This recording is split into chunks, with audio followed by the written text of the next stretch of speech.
Hello everyone, आज की video में पढ़ने वाले हैं क्लास 7 का मैथ चैप्टर 13 हम स्टार्ट कर रहे हैं। चैप्टर 13 का नाम है ज्यामितीय आकृतियों की रचना।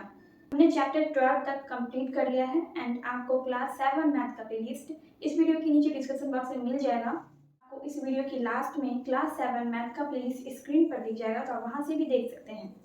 एंड अगर आप लोग क्लास 7 मैथ को एक्सरसाइज 1.1 से पढ़ना चाहते हैं तो आपको सारे वीडियोस प्लेलिस्ट में मिल जाएंगे। आप वहाँ से सारे चैप्टर्स को पढ़ सकते हैं एंड सभी चैप्टर्स के 1 बाय 1 क्वेश्चन को बताया। मैंने उन सारे वीडियोस में सभी चैप्टर के सभी क्वेश्चंस को सॉल्व किया है, तो आप वहाँ से आसानी से सारे क्वेश्चंस को देख सकते हैं, सभी चैप्टर्स पढ़ सकते हैं। एंड आज की वीडियो में हम एक्सरसाइज 13.1 सॉल्व करने वाले हैं, तो वीडियो में लास्ट तक बने रहिए। चैनल पर पहली बार आ रहे हैं तो चैनल सब्सक्राइब कर लीजिए, बेल आइकन को प्रेस कर लीजिए ताकि मैं जब भी नेक्स्ट वीडियो अपलोड करूँ तो उसका नोटिफिकेशन तुरंत आपको मिल सके। चलिए आज का वीडियो हम स्टार्ट करते हैं। एक्सरसाइज 13 का नाम है ज्यामितीय आकृतियों की रचना। ठीक है, हम इस चैप्टर में क्या क्या सीखने वाले हैं ये चीज़ आपको यहाँ पर दिया गया है। जब आप इस चैप्टर की भूमिका को पढ़ेंगे इसमें आपको सारा चीज़ बताया गया है कि आप इस चैप्टर में क्या सीखने वाले हैं। जैसे कि यहाँ पे देखिए लिखा हुआ है कि अभी तक आप विभिन्न आकृतियों एवं आकारों से परिचित हुए हैं। कुछ आकृतियों की रचना जिनमें रेखाखंड खींचना तथा उन्हें समद्विभाजित करना, लंबवत रेखा खींचना, कोण बनाना, कोण समद्विभाजित करना तथा वृत्त आदि की रचना करना आप सीख चुके हैं। इस अध्याय में हम एक रेखा के समानांतर रेखा खींचने एवं विभिन्न त्रिभुजों की रचना प्रकार एवं स्केल की सहायता से करना सीखेंगे। इस अध्याय में क्या सीखने वाले हैं? रेखा को समानांतर कैसे खींचा जाता है और अलग अलग त्रिभुजों की रचना कैसे की जाती है प्रकार और स्केल की सहायता से। प्रकार को हम इंग्लिश में डिवाइडर कहते हैं, ठीक है, जो कि ऐसा दिखता है, ये वाला होता है आपका डिवाइडर, इसी को प्रकार कहा जाता है। और स्केल ऐसा होता है। अभी पहले ये सब चीज़ देखा होगा क्योंकि मैंने आपको पहले भी किसी चैप्टर में इस तरह की आकृतियों की रचना करने के लिए बताया है। तो आज की वीडियो में हम इस चैप्टर के कुछ क्वेश्चन सॉल्व करेंगे। क्वेश्चन नंबर 1 हम पहले देखेंगे।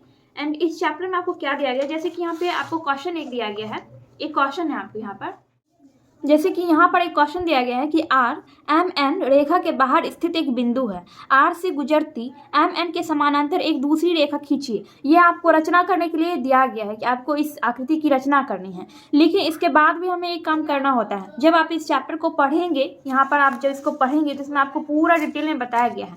रचना के चरण को भी हमें लिखना होता है, ठीक है। जैसे कि हमने किसी आकृति की रचना की, आकृति बनाने के बाद हमें उसके चरण को लिखना होता है कि हमने उस आकृति में पहले स्टेप में क्या किया, सेकेंड स्टेप में क्या किया। इस तरह से आपको 5 स्टेप लिखने होते हैं। तो जब आप इसको देखेंगे तो यहाँ पर एक क्वेश्चन आपको दिया गया है। क्वेश्चन के साथ आपको रचना के चरण 1, चरण 2 इस तरह से भी आपको बताया गया है कि रचना की चरण 1 में क्या किया गया, चरण 2 में क्या किया गया। मतलब स्टेप वाइज आपको सारा चीज लिखना होता है। तो पहले हम क्या करेंगे, पहले हम आकृति की रचना करेंगे। रचना करने के बाद हमें क्या करना होगा, उसके स्टेप्स लिखने होंगे कि हमने किस तरह से क्या क्या करके रचना किया है। जैसे कि यहाँ पर देखिए, यहाँ पर चरण 1 में क्या लिखा गया, रेखा ए बी पर कोई बिंदु क्यू लीजिए तथा इसे बिंदु पी से मिलाइए। तो इसी तरह से इसमें क्या गया है। फिर चरण 2 में बिंदु क्यू को केंद्र मानकर किसी भी त्रिज्या का चाप खींचिए और यह चाप रेखा ए बी को जहाँ काटता है उसे सी तथा पी क्यू को जहाँ काटे उसे डी नाम दीजिए। तो इस तरह से यहाँ पर इसको किया गया। तो इसी तरह से 5 स्टेप में इसको बनाया गया है। तो जब आप क्वेश्चन को सॉल्व कर रहे होते हैं, जैसे कि हम इस एक्सरसाइज का जो क्वेश्चन सॉल्व करेंगे उसको हम 5 स्टेप में इसका फिगर नहीं बनाएंगे। फिगर हम एक बार में बनाएंगे और उसके स्टेप जो होंगे वो हम नीचे लिख देंगे ताकि हमें समझ में आए और आप भी जब रिवाइज करें तो आपको समझ में आए कि हमने किस तरह से आकृति की रचना की है। ठीक है, चलिए हम देखते हैं क्वेश्चन नंबर 1। ये क्वेश्चन में क्या कह रहा है, क्वेश्चन में कह रहा है कि आर एम एन रेखा के बाहर स्थित एक बिंदु है। ठीक है, देखिए जिस तरह से क्वेश्चन में आपको बोला जा रहा है उसी तरह से हमें कॉपी में उसका रचना भी कर, यहाँ पर बोल रहा है वैसे हम उसका रचना भी करेंगे। उसके बाद क्या कह रहा है कि आर से गुजरती एम एन एक समानांतर एक दूसरी रेखा खींचिए। ठीक है, क्लास 7 मैथ का प्लेलिस्ट एक बार चेक कीजिए, वहाँ पे आपको स्टार्टिंग से लेके सारे वीडियोस मिलेंगे। एंड जितने भी चैप्टर्स मैंने अभी तक में बताए हैं, जितने भी चैप्टर्स मैंने अपलोड किए हैं, सारे चैप्टर्स के वीडियोस आपको मिलेंगे। मैंने स्टार्टिंग से लेके चैप्टर 12 तक कंप्लीट करवा दिया आप लोगों को। एंड अब हम 13.1 स्टार्ट कर रहे हैं। आप लोगों को शायद पता होगा कि मैं जिस भी चैप्टर को, जिस भी सब्जेक्ट को मैं स्टार्ट करती हूँ उसको मैं चैप्टर वाइज आप लोगों को बताती हूँ ताकि आप लोगों को कोई कन्फ्यूजन ना हो। तो यहाँ पे हम 13.1 को भी स्टार्टिंग से बना रहे हैं क्वेश्चन नंबर 1 से। तो पहले यहाँ पर कह रहे हैं कि आर एम एन रेखा के बाहर स्थित एक बिंदु है। क्या है, एम एन रेखा है, एक एम एन रेखा है जिसके बाहर आर एक बिंदु स्थित है। पहले हम इसका एक कच्चा चित्र बनाएंगे, उसके बाद हम इसको स्केल डिवाइडर से इसका रचना करेंगे। देखिए क्वेश्चन में क्या कह रहा था कि एम एन एक रेखा है। एम एन क्या है? एक रेखा है। एम एन, हमें एक रेखा खींचना होगा पहले और उसका नाम हम दे देंगे एम एन। और उसके बाद क्या कह रहा था कि आर एक बिंदु है। एम एन रेखा के बाहर स्थित एक बिंदु है जिसका नाम क्या है? आर है। बात कर रहा था कि आर से गुजरती एम एन के समानांतर एक दूसरी रेखा खींचिए। तो इसमें हमें क्या करना होगा, इसको हम क्या करेंगे, इन दोनों को हम मिला देंगे, मतलब सीधा करके मिलाना है। यहाँ पे इस तरह से टेढ़ा आपको नहीं करना है, यहाँ पे आपको क्या करना है, सीधा करके इसको मिला देना है और इसके समानांतर एम एन के समानांतर आर से गुजरती हुई एक रेखा आपको खींचनी है। और आप इस रेखा का कुछ भी नाम दे सकते हैं, A B C D P Q R S, कुछ भी आप इसका नाम दे सकते हैं। तो आर यहाँ पर एक बिंदु पहले से है, आप इसका नाम पी क्यू दे सकते हैं या फिर ए बी भी दे सकते हैं, सी डी दे सकते हैं, कुछ भी आप इसका नाम दे सकते हैं। इसी तरह से हमें क्वेश्चन नंबर 1 का फिगर बनाना है, इसी टाइप से बनेगा। तो चलिए देखते हैं क्वेश्चन नंबर 1। तो क्वेश्चन में पहले क्या कह रहा है कि एम एन एक रेखा खींचना है और आर बिंदु जो है वो एम एन रेखा के बाहर स्थित है। तो पहले हम एम एन एक रेखा खींच लेंगे जैसे कि हमने चित्र में बनाया था। हम किसी भी माप का एक रेखा खींच लेंगे। यहाँ पर हम माप नहीं ले रहे हैं, बिना माप का ही हम एक रेखा यहाँ पर खींच रहे हैं। तो इस तरह से हमने एक रेखा खींच लिया। इस रेखा का नाम हम देंगे एम एन। तो इस तरह से हमने एम एन एक रेखा खींच लिया है और इसके बाहर हमें क्या करना है, आर नाम का एक बिंदु ले रहा है। तो हम यहाँ पर जो है एक बिंदु ले लेंगे जिसका नाम रखेंगे हम आर, ठीक है। उसके बाद हमें करना है कि एम एन के बीच हम एक कोई बिंदु लेंगे, के बीच में हम एक बिंदु लेंगे और इसका आप कुछ भी नाम दे सकते हैं जैसे कि पी क्यू वगैरह कुछ भी। तो यहाँ पर हम इसका नाम पी दे देते हैं और यहाँ से हमें एक चाप खींचना है, किसी भी माप का एक चाप खींच सकते हैं।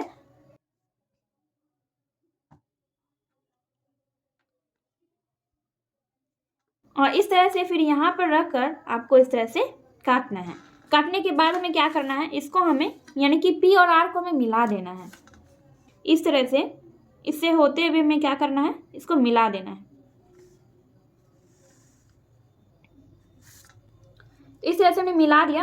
अब जैसे कि हमने यहाँ से P बिंदु से एक छोटा सा चाप खींचा, वैसे ही हम यहाँ से खींचेंगे। यहाँ पर भी आप किसी भी माप का चाप खींच सकते हैं। तो इस तरह से हम एक चाप खींच लेंगे। इस तरह से हमने खींच लिया। यहाँ पर इसका भी हम नाम दे देंगे, ये जो बिंदु है इसका नाम हम दे देंगे Q, इसका नाम हम Q देंगे। अब इस बिंदु से हम एक चाप खींचेंगे, किस माप का, इस माप का। जो माप यहाँ पर हमने लिया है इसी माप का चाप जो है हम यहाँ पर खींचेंगे।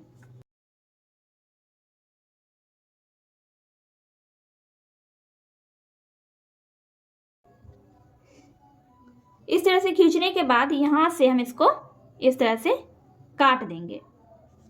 तो यहाँ पर हमने इसको काट लिया है और इस तरह से हम यहाँ पर एक बिंदु दे देंगे, ठीक है। इस बिंदु का भी नाम हम कुछ दे देंगे, जैसे कि यहाँ पर भी हमें एक नाम देना था पी क्यू, तो हमने यहाँ पर दे दिया। तो यहाँ पर हम एस नाम दे देते हैं, इसका नाम एस रख देते हैं और इसका नाम टी रख देते हैं इसका, ठीक है। तो यहाँ पर हम नाम दे देते हैं ओ दे देते हैं इसका नाम, ठीक है। तो ओ और आर को हम क्या करेंगे, मिला देंगे।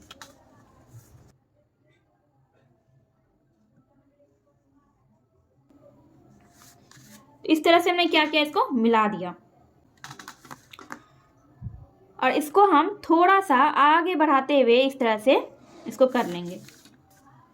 तो आप यहाँ पर देख सकते हैं, यहाँ पर एक त्रिभुज बन चुका है इस तरह से, ये कोण बन चुका है और यहाँ पर भी कोण बन चुका है, ठीक है। जब आप इसको मिटा देंगे थोड़ा सा, मैंने यहाँ पर पूरा चाप खींचा है इसलिए आपको इस तरह से ये लग रहा है। देखिए इसको मिटाने के बाद आपको पता चल रहा होगा कि यहाँ पर एक कोण बना है और यहाँ पर भी एक कोण बना है। और ऐसे कोण को हम क्या कहते हैं, ऐसे कोण को हम कहते हैं एकांतर कोण। यहाँ पर दोनों तरफ देख सकते हैं आप कोण बना है, एस पी टी पर ओ आर क्यू, इस तरह से दो कोण यहाँ पर बना है। अब इसके चरण हमें लिखने हैं एंड हाँ, यहाँ पे आपको एक नाम भी देना है इस रेखा का, कुछ भी नाम दे सकते हैं। नाम दे देते हैं यू भी, ए बी या कुछ भी नाम आप दे सकते हैं। तो मैंने यहाँ पे इसका नाम दे दिया यू वी। जैसे क्वेश्चन नंबर 1 का रचना हमने बना लिया है, इसके स्टेप हम लिख लेते हैं कि हमने किस तरह से इस आकृति की रचना की है। तो यहाँ पर हमने रचना तो कर लिया था और यहाँ पर हमने इसके स्टेप्स लिख लिए हैं, ठीक है। तो इस तरह से आप इसको अपने कॉपी में नोट कर सकते हैं। यहाँ पर ओ लिखा हुआ है, गलती से मैंने पहले क्यू लिख दिया था, तो ये ओ है, आर और ओ। यहाँ पर मैंने जितने भी स्टेप्स लिखे हैं आप इसको मिला सकते हैं कि मैंने उसी तरह से इस चित्र का, इस आकृति का रचना किया है।